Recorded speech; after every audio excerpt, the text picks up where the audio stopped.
This video is brought to you by my favorite sponsor, CuriosityStream. This subscription streaming service offers thousands of nonfiction movies and shows from some of the world's best filmmakers, including exclusive originals.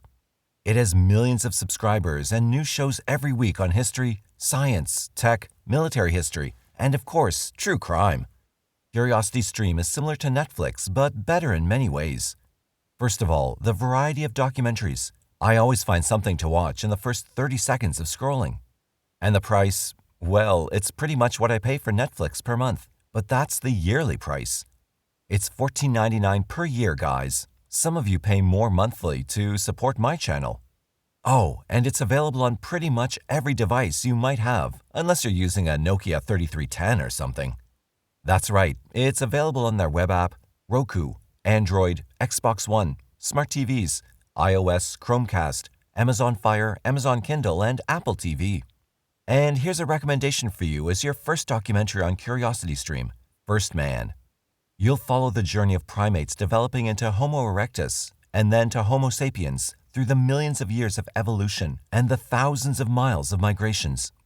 I watched this a couple of days ago, and it kept me in my chair for the whole 1.5 hours. Do you want more? Try Combat Obscura. A former combat videographer, Miles Lugosi, presents personal footage of U.S. Marines in the Afghan war zone. It's a groundbreaking look at daily life in the war zone as told by the Marines themselves. So do yourself a favor and go to curiositystream.com/skd for unlimited access to the world's top documentaries and nonfiction series. If you don't use my link, it'll cost you 25% more. So click the link in the description and tell me how it went. $14.99 per year is a little over $1 per month. You're welcome. Now, let's talk crime. Southern California has something for everyone. The year-round temperate climate is a boon to agriculture, industry, and tourism. Mountains and deserts beckon hikers, while beaches lure surfers and sunbathers. Farms and citrus groves employ underpaid migrant workers from Mexico. Tourists head south, seeking adventure in the streets of Tijuana, Tecate, and Mexicali. The Hollywood Dream Factory devours wannabe stars. Money leaves a trail of stench on Rodeo Drive. The darker side, of course, is unmentioned in the guidebooks and brochures. As always, crime goes hand in hand with affluence. Drugs flow across the border. Prostitutes work the streets near the studios of Disney and Universal. Runaways sleep in culverts, alleyways, or seedy crash pads, such as Hollywood's notorious Hotel Hell. Street gangs and dealers transform streets into shooting galleries. There are also the predators, aside from the ones in gold chains and limousines. Southern California is psycho-central. The region has earned its grim reputation the hard way, producing a full 10% of the world's identified serial killers between 1950 and 2000. Predictably, the killers are now celebrities, with nicknames tailor-made for the tabloids and their inferior cousin, television. The Night Stalker, the I-5 Killer, the Skid Row Slasher, the Hillside Strangler, the Freeway Killer, the Koreatown Slasher, the Candlelight Killer, the Southside Slayer, the Trash Bag Killer, the Sunset Slayer, the Orange Coast Killer. No studies have explained the disproportionate number of serial killers in Southern California, but some of the answers are as obvious as a talentless Hollywood nymphet. The first is population. Hunters go where there's game, and Southern California offers an abundance of prey. Los Angeles' population stood at 3.6 million at the turn of the new century, with another 1.2 million in San Diego. Overall, the sprawl from Santa Barbara to the Baja border totals 20 million. Innumerable others live off the record: runaways, illegal immigrants, the homeless, fugitives, and those who simply have fallen through the cracks. Among those 20 million inhabitants and others yet unrecognized, a predator can find abundant targets of opportunity. These include hitchhikers, prostitutes, fringe dwellers, unattended children, and the forgotten elderly. Many won't be missed. Who will care if their bodies are recovered from a shallow grave, a highway culvert, or a garbage dumpster? Mobility is key. Southern California invented the automobile cult. The population is large, but the density is low. A teeming highway system, for example, has made Los Angeles the global capital of bank robbery.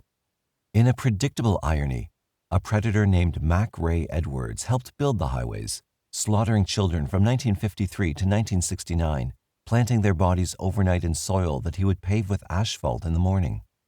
By the time Edwards hanged himself on San Quentin's death row, the next generation already was cruising those freeways in style. Their names are nightmarish legend: Harvey Glattman, Thor Christensen, Kenneth Bianchi and Angela Bueno, Patrick Kearney, William Bonin and Vernon Butts, Fernando Cota, Randy Kraft, the Manson family. Two of the worst are now all but forgotten today, except by the families of victims and some cops. These slayers never had nicknames because reporters never learned of them until they were in custody. Yet, one of them had selected a nickname. He signs his prison fan mail, Pliers. Lawrence Sigmund Bittaker was born in Pittsburgh, Pennsylvania on September 27, 1940. Mr. and Mrs. George Bittaker adopted the infant named Lawrence shortly after he was born. George's work in aircraft factories occasioned frequent moves for the family, from Pennsylvania to Florida, then to Ohio, and finally California. Something in that rootless childhood stuck with Lawrence, and he dropped out of school in 1957 after several brushes with police and juvenile authorities. Soon after dropping out of high school, Bittaker was arrested in Long Beach for auto theft, hit and run, and evading arrest. That bust earned him a trip to the California Youth Authority, where he remained until he was 19. Within days of his California parole, Bittaker was picked up by FBI agents in Louisiana, charged with violating the Interstate Motor Vehicle Theft Act. Convicted on that charge in August 1959, he was sentenced to serve 18 months at a federal reformatory in Oklahoma. His behavior there soon earned Bittaker a transfer to the U.S. Medical Center at Springfield, Missouri, where doctors released him after he'd served 2/3 of his sentence. Arrested next for a Los Angeles robbery in December 1960, Bittaker was convicted in May 1961, slapped with an indeterminate sentence of 1 to 15 years in state prison. A 1961 psychiatric examination found Bittaker manipulative and having considerable concealed hostility. Despite superior intelligence, he was diagnosed as a borderline psychotic and basically paranoid. The following year, a second psychiatrist noted Bittaker's poor control of impulsive behavior. These diagnoses notwithstanding, he was paroled in late 1963 after serving barely 1/6 of his possible maximum sentence. Freedom never seemed to agree with Larry Bittaker. 2 months after his conditional release, he was jailed again for parole violation and suspicion of robbery. Another parole violation sent him back to prison in October 1964. Interviewed by a psychiatrist in 1966, Bittaker confessed that stealing made him feel important, then curiously added that his crimes occurred under circumstances that were not totally my fault. Another diagnosis of borderline psychosis was recorded, and authorities released him yet again, only to see another parole violation in June 1967. 1 month later, Bittaker was tagged for theft and leaving the scene of a hit-and-run accident. Convicted on those charges, he drew another 5-year sentence, but he was paroled after serving less than 3 years in April 1970. Arrested for burglary and parole violation in March 1971, he was convicted on both counts that October, receiving an additional sentence of 6 months to 15 years. At that time, the California prison system was in such disarray that it was hardly surprising that Bittaker was freed 3 years later in 1974. His next crime began as simple shoplifting, shoving a steak down the front of his pants in a supermarket, but it escalated to attempted murder in the parking lot when Bittaker stabbed an employee who tried to stop him. Forensic psychiatrist Dr. Robert Markman examined Bittaker before trial and rejected the earlier findings of borderline psychosis. He branded Bittaker a classic sociopath. As Markman explained that term later in his memoir Alone with the Devil from 1989, the diagnosis simply meant that Bittaker was incapable of learning to play by the rules. He would never learn by experience, and he would just keep butting his head against the barriers of acceptable behavior. In short, he was a hopeless case beyond any known treatment or rehabilitation. Dr. Markman also warned that Bittaker was bound to escalate his criminal behavior, moving on to more serious crimes. He was a highly dangerous man with no internal controls over his impulses, a man who could kill without hesitation or remorse. Bittaker later reinforced this surmise, telling a cellmate that someday he planned to be bigger than Manson. Prison psychiatrists concurred with Markman. A 1977 jailhouse evaluation found Bittaker more than likely to commit new crimes upon his release. 1 year later, in July 1978, another psychiatrist dubbed Bittaker a sophisticated sociopath whose prospects for successful parole were guarded at best. Again, the warnings were ignored, and Bittaker was released in November 1978, but not before he had made a special friend. Roy Lewis Norris was born in Greeley, Colorado on February 2, 1948. Unlike Bittaker, Norris lived in his hometown until he was 17 when he dropped out of school and joined the Navy. He was stationed in San Diego, but in 1969, Norris spent 4 months in Vietnam. Norris never saw combat, but he did see drugs. Marijuana was his drug of choice, and it was widely available. Back in Southern California, by November 1969, Norris attacked a female driver in downtown San Diego.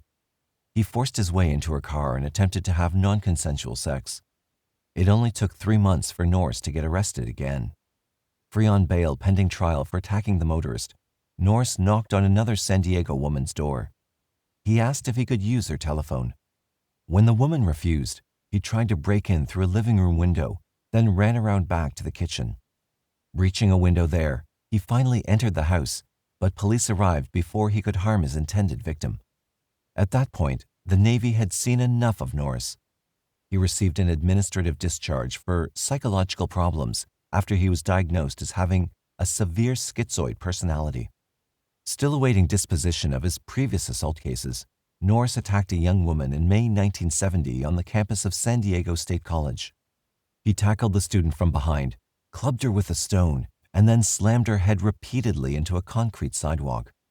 This time, the charge was assault with a deadly weapon, and it was finally enough to take Roy Norris off the streets. He was confined to a Atascadero State Hospital as a mentally disordered sex offender. He spent 5 years there before being released on probation. Officially, he was described as someone who would bring no further danger to others. Norris proved the prediction wrong 3 months later in Redondo Beach. Cruising the streets on a motorcycle, he spied a 27-year-old woman walking home from a restaurant after a quarrel with her boyfriend. Norris stopped to offer her a ride, which she declined. Undeterred by the rejection, Norris leapt off his bike and attacked the woman, strangling her into semi-consciousness with her own scarf. Dazed, she did not resist as Norris dragged her behind a nearby hedge and had non-consensual sex with her. Police were unable to act because of her vague description of her attacker. But 1 month later, the woman saw Norris again. She memorized his license number. Convicted of non-consensual sex, Norris was shipped to the California Men's Colony at San Luis Obispo. It could have been worse. The colony is easy time as California prisons go, a cakewalk compared to Soledad, Folsom, or San Quentin. Norris also met a friend at the colony who would change his life. Reminiscing years later, Norris would claim that Larry Bittaker twice saved his life at San Luis Obispo. The experience bound him to Bittaker, although the details are vague.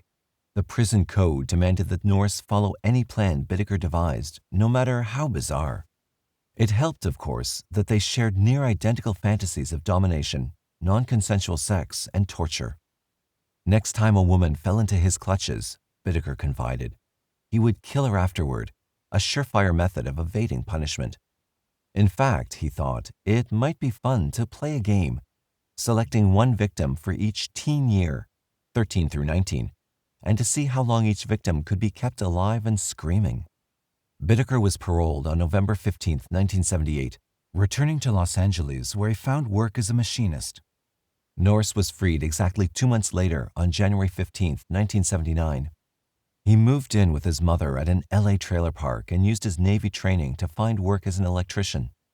Bittaker wrote to Norris in February 1979 and arranged a rendezvous at a cheap downtown hotel. Over drinks, they renewed their prison friendship and repeated their dark desires. Spring was coming to the Southland. It was nearly hunting season. As a first step toward fulfilling his vision, Bittaker purchased a silver 1977 GMC cargo van. The van had its advantages.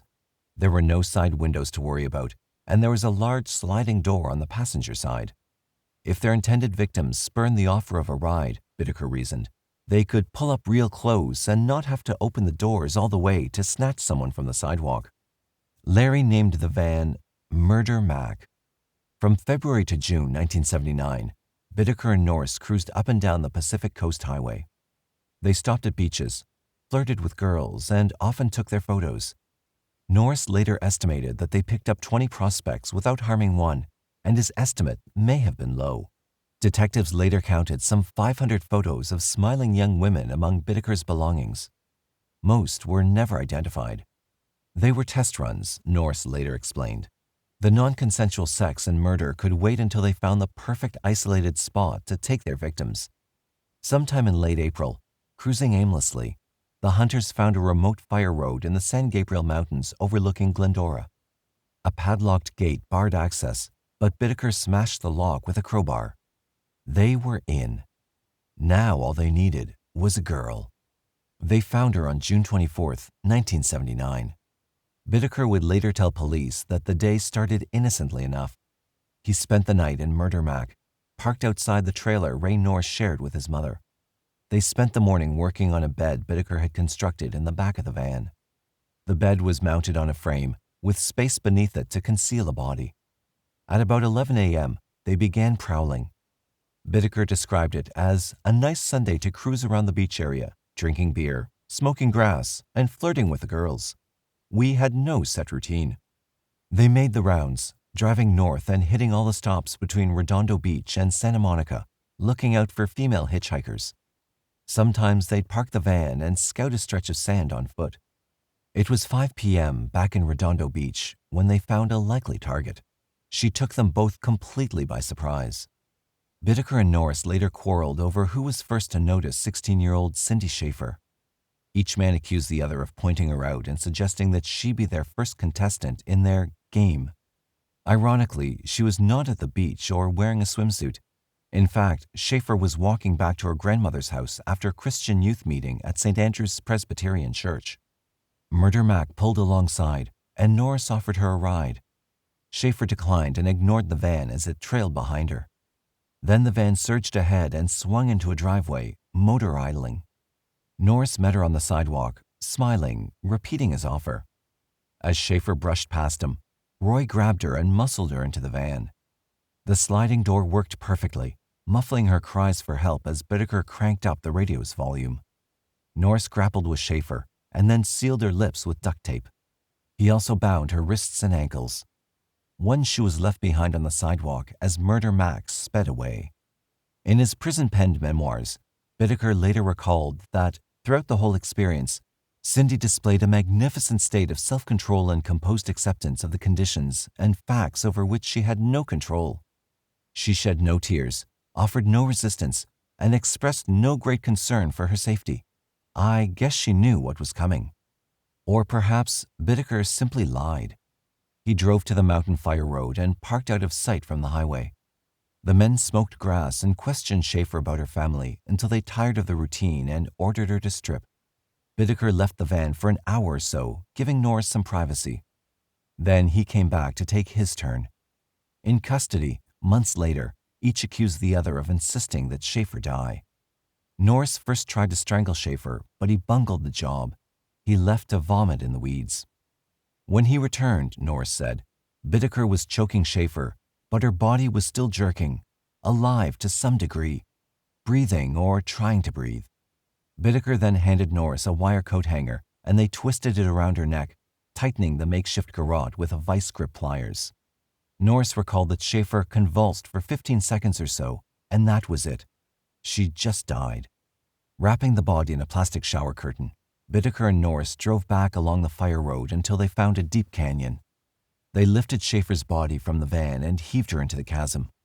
Bittaker said the desert scavengers would clean up after them. The exhausted friends agreed that it had been nearly perfect, but something was missing. Next time, they would keep a trophy of the hunt. Bittaker and Norris went hunting again on Sunday, July 8, 1979. They saw a likely prospect in early afternoon, thumbing rides across Pacific Coast Highway, but the driver of a white convertible pulled in ahead of them and plucked her from the roadside. Norris grumbled over their bad luck, but Bittaker counseled patience. They'd follow the convertible for a while and see where the hitchhiker was dropped off. Their patience was soon rewarded. The convertible's driver signaled for a ramp exit ahead, braking first to deposit his passenger on the berm.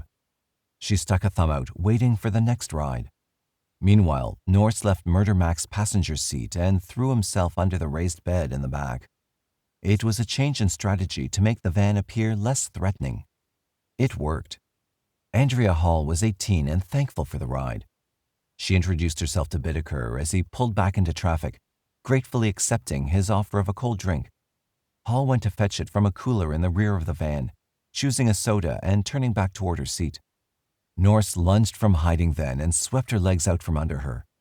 More grappling on the floor of Murder Mac, more blaring music from the radio as Bittaker drove on. Hall fought for her life, but Norris was too strong. Twisting an arm behind her back until she finally surrendered, the submission enabled Norris to bind her wrists and ankles and cover her mouth with tape. The fire road was familiar territory now. There was no time for small talk with their second victim. They repeatedly had non-consensual sex with her by turns. When both of them were tired, Bittaker loaded his Polaroid camera, dragged Hall from the van, and sent Norris on a beer run down the mountain to a small roadside convenience store. When Norris returned, he found Bittaker alone, smiling over photos of Andrea Hall, her face contorted by fear. He told me that he told her he was going to kill her, Norris later informed the police. He wanted to see what her argument would be for staying alive. He said she didn't put up much of an argument. Bittaker told Norris that he'd stabbed Hall twice with an ice pick, one in each ear, but he had to strangle her when she refused to die. When the murder was finished, Bittaker said he had pitched her off a cliff. Bittaker and Norris made their third foray on Labor Day, September 3. Cruising through Hermosa Beach, they spotted two girls seated at a bench at a bus stop where Pier Avenue met Pacific Coast Highway. 15-year-old Jackie Gilliam and 13-year-old Leah Lamp weren't waiting for the bus, but they seemed happy to accept a ride with no special destination in mind. Bittaker and Norris later told police the girls were also glad to accept Larry's offer to smoke a joint. Lighting up, he passed the joint around and told his passengers that he was heading for the beach. Jackie and Leah challenged him moments later as Bittaker turned away from the ocean and started driving northward, but he stalled them with excuses, claiming he merely wanted to find a safe place to park while they got high. The girls protested when Bittaker parked near a suburban tennis court. Leah started to open the door, but Norris was faster, swinging a sawed-off baseball bat against her skull. A fierce struggle ensued. Bittaker waded in to help Norris, finally subduing the teenagers and trussing them with duct tape. Only when they were secured in silence did he notice several tennis players watching from the nearby courts. Worried that someone might call the police, Bittaker gunned the van and sped away toward his hideout in the San Gabriel Mountains. But no one called the police. The witnesses returned to their tennis games, dismissing the strange incident. Bittaker and Norris kept their latest hostages alive for nearly 2 days. They kept an audio tape of their non-consensual sex and torture. Among other things, the tape captured Norris having non-consensual sex with Jackie Gilliam, demanding that she play the role of a cousin who was the object of some of his sexual fantasies. Tired of the game and running dangerously late for work, Bittaker repeated his trick with the ice pick, stabbing Gilliam in both ears. As with Andrea Hall, it made her scream but failed to kill her, so they took turns strangling Jackie to death. Afterward, they turned on Lamp, Bittaker squeezing her throat while Norris pounded her head 7 times with a sledgehammer.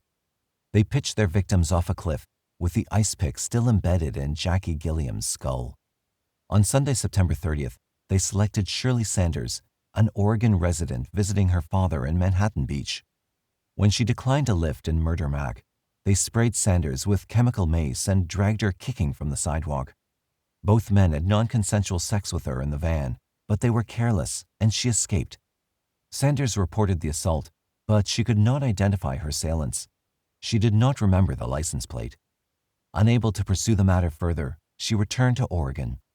The next month was nerve-wracking for Bittaker and Norris. who worried that police might come for them at any moment. Bittaker found a new apartment in Burbank, while Norris remained with his mother. The killers began to relax as the weeks passed without any signs of police attention. The pair went hunting again on Halloween night, deviating from their beach routine to prowl the residential streets of the Sunland and Tujunga districts of the San Fernando Valley. They spotted 16-year-old Lynette Ledford hitchhiking and offered her a ride. She happily accepted, and within 5 minutes, Norris wrestled her to Murder Mac's floor. Bittaker chose not to waste time driving to the mountains. He reasoned that they could have non-consensual sex and torture Ledford just as well when they drove around the suburbs of Los Angeles. Norris took the driver's seat while Bittaker turned on the tape recorder and went to work on their captive. The tape records him slapping her, demanding, "Say something, girl." "What do you want me to say?" she responds. The slapping continues, interspersed with cries of pain. Frustrated, Bittaker asks Ledford, "You can scream louder than that, can't you?" Ledford tries to accommodate him, but Bittaker wants more. Soon he goes to work with a vice grip pliers. "Scream, baby," he urges. Next, Norris's voice is heard. "Make noise there, girl," he orders. "Go ahead and scream, or I'll make you scream." "I'll scream if you stop hitting me," Ledford sobs when Norris starts striking her elbows with a hammer. Norris swings the hammer 25 times while he chants mindlessly, "Keep it up, girl, keep it up. Scream till I say stop." Bittaker parked the van and prepared for the kill. "I got a section of coat hanger," he later told police, and wrapped it around her throat and tied it up with the pliers. Emboldened, he thought it would be amusing to see what happened if they dumped their victim on someone's front lawn. They chose a yard at random in Hermosa Beach and loaded Ledford's corpse into a bed of ivy. The corpse was discovered the next morning. The find shocked Los Angeles since it came only days after the arrest of hillside strangler Angelo Buono. The police said they were unaware of any other Buono victims. Of course, there were missing girls and women on the books, but who could say if they were dead? More to the point, how could police identify the killers in the latest unsolved case? In a sense, Lynette Ledford spoiled the fun. She was the second 16-year-old Bittaker and Norris had murdered, leaving 3 teenagers unaccounted for. The hunters did not worry, though. From where they sat, it seemed as if they had all the time in the world. But they were mistaken. Roy Norris himself was part of the problem. Despite the murder game's shortcomings, Norris enjoyed it so much that he simply couldn't keep quiet. By October 1979, he'd started bragging to another friend from prison, Jimmy Dalton, emphasizing his role as a criminal mastermind.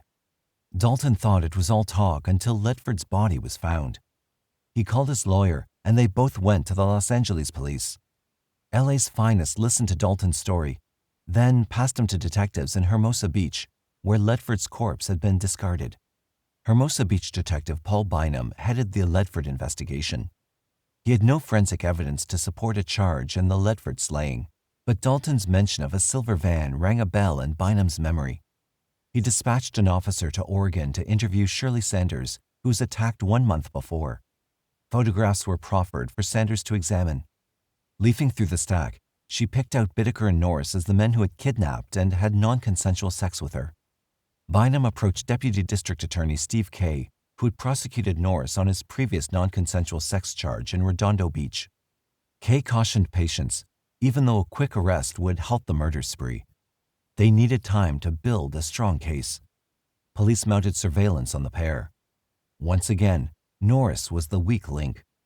He was seen selling marijuana on the street. Police made their move 2 days before Thanksgiving 1979. They arrested Norris for a parole violation on the marijuana charge, while Bittaker was jailed on suspicion of kidnapping and having non-consensual sex with Shirley Sanders. Norris waived his right to counsel and sparred with the interrogators for a while. Eventually, he crumbled, casting himself as a reluctant accomplice to murders planned and carried out by Bittaker. Norris insisted that the prison code demanded that he go along for the ride. After all, he owed Bittaker his life, but apparently not his silence. On the strength of Norris's confession, both men were charged with 5 counts of first-degree murder, plus additional charges of kidnapping, robbery, non-consensual sex, deviant assault, and criminal conspiracy. Each defendant tried to blame the other for the most egregious acts. Norris now claimed that he'd been high on drugs most of the time, unable to resist Bittaker. But the audio tapes told a different story, revealing Norris as a full participant. Norris realized he'd have to do more to avoid the death penalty. In February 1980, Norris select Detective Bynum, Steve Kay, and members of the Sierra Madre search and rescue team on a tour of the San Gabriel murder sites. They found Leah Lamp and Jackie Gilliam, with Bittaker's ice pick still buried in Gilliam's ear, but no trace was found of Cindy Schaefer or Andrea Hall. They were lost forever. But Norris had delivered enough evidence to clinch his plea bargain. With that finding on file, Norris was sentenced to 45 years to life, with a minimum of 30 years to serve before parole. Given his record and the nature of the crimes, it was unlikely in the extreme that Norris would be released then. Steve Kay was committed to seeking the death penalty for Lawrence Bittaker. In an unwitting tribute to Bittaker's jailhouse ambition, Kay declared that for sheer brutality, the crimes of Charles Manson's cultists didn't come close to Bittaker's rampage. Despite his experience in prosecuting murderers and every other kind of felon, Kay twice broke down weeping during Bittaker's 3-week trial. For his part, the defendant seemed to enjoy the proceedings. Bittaker had prepared for trial by writing his memoirs, fittingly titled The Last Ride. Though warned repeatedly by his attorney, Bittaker insisted on finishing the manuscript, apparently convinced that jurors would believe his assertion that Norris masterminded the operation. The gamble failed, and on February 17, 1981, Bittaker was found guilty on 5 murder counts and 21 other related felonies. California, like all other states, holds its criminal trials in stages. The first determines guilt or innocence. The second determines punishment if a defendant is convicted. To support a death sentence, California prosecutors must demonstrate special circumstances, such as slayings deemed especially heinous, atrocious, or cruel, manifesting exceptional depravity. Bittaker's audio tapes were replayed for the jury, which promptly recommended death. As with Norris, another probation report was generated. Bittaker's examiner wrote that during the years this officer has been submitting evaluations to the court, he has had occasion to interview many individuals convicted of brutal crimes, but none to the extent of the ones for which this defendant has been convicted. During the interviews with them, although verbalizing some feelings for the teenage deaths that he had caused, there was no outward expression or emotion displayed. His whole attitude was almost as if he'd been able to divorce himself from the emotions felt by the major portion of society. The report concluded that there was little doubt that he would return to a life of crime, and possibly a life of violence, if released into society. The jury's recommended sentence clearly would be the most permanent protection available. The judge agreed, and Bittaker was sentenced to death on March 24, 1981. Death penalty sentences are neither sure nor swift. The appeal of a death sentence is automatic, regardless of the defendant's wishes. 2 years elapsed before the California Supreme Court appointed Bittaker's appellant attorney. 6 more before the same court affirmed Bittaker's death sentence on June 28, 1989. Bittaker was absent on October 4, 1989, when Torrance Judge John Shook set his execution for December 29th, but he had little to fear. His attorney filed yet another appeal that automatically stayed the execution. On June 11, 1990, the California Supreme Court declined to hear the case again. Later that same year, while actor Scott Glenn was preparing for his role as an FBI profiler in The Silence of the Lambs, he visited the Bureau's Behavioral Science Unit at Quantico, Virginia. Legendary profiler John Douglas gave Glenn a tour of the facility. Glenn listened to the Bittaker-Norris tapes, and he left Douglas's office in tears. When Bittaker was not busy drafting appeals, he amused himself by filing frivolous suits against the state prison system. There were more than 40 in all by October 1995. In one case, where he claimed he'd been subjected to cruel unusual punishment by receipt of a broken cookie on his lunch tray, state officials paid $5,000 to have the suit dismissed. Before the state was granted summary judgment, they had to prove that Bittaker could skip his lunch and still survive by only eating breakfast and dinner. It was all great fun and cost Bittaker nothing since California prisoners are permitted to file their suits for free. When not pursuing nuisance litigation, Bittaker enjoyed a daily game of bridge with fellow inmates Randy Kraft, Douglas Clark, and William Bonin, themselves convicted serial killers with an estimated 94 victims among them. The game was left short-handed in February 1996 after Bonin was executed, but Bittaker had other diversions. In the late 1990s, a catalog of prison memorabilia offered his fingernail clippings for sale to murder groupies. And there's fan mail, enough to keep him busy between card games. Bittaker often signed his letters with a nickname, Pliers.